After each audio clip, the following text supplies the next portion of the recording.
Hey church, this is Pastor Mark, and just getting out of Secret Church here on Saturday morning.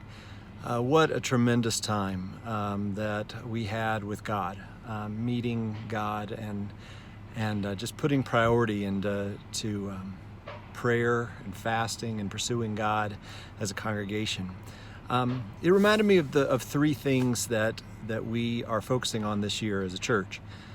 We've said it a few times, but maybe not enough, but that our priorities this year was the gospel and compassion and prayer.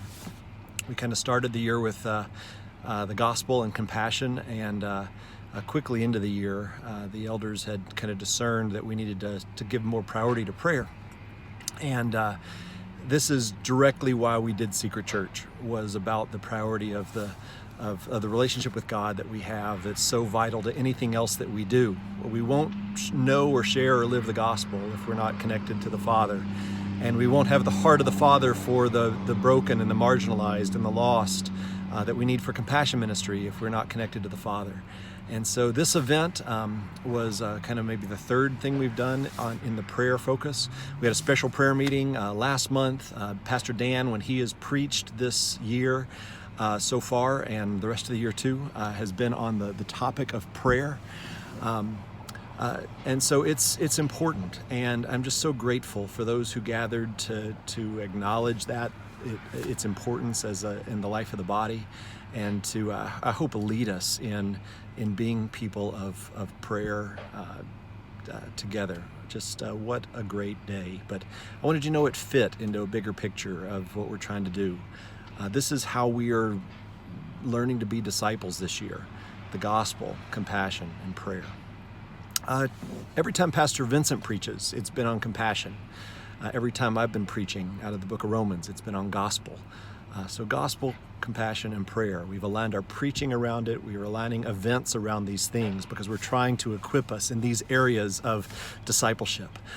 Tomorrow after church, we have a meeting to discuss a compassion ministry center, but bigger than that, to discuss compassion ministry. That's really the question. What ministries are we going to put our hands to, and will a physical building at this point in time be a right tool to both declare to the community what we're about and to enable our members to do better compassion ministry? And so I hope as you are choosing your plans for tomorrow, that you join us for worship.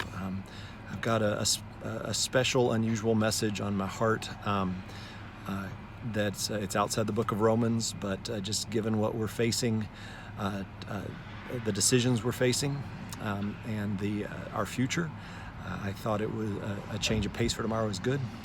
But as you're making your plans on whether on what to do tomorrow, I hope you'll choose to gather with your church family for worship, and to stay and speak what's on your heart in regards to compassion ministry and a compassion ministry center.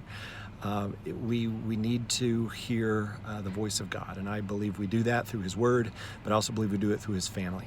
And so and we act as one. And so God will move us together, and so we trust that we can stand together in whatever way we move forward, and that God can lead us there, and I believe He will. But it only happens if you choose to show up, participate in the process, speak what God is putting on your heart, and letting us move forward together. So anyway, just a few thoughts today.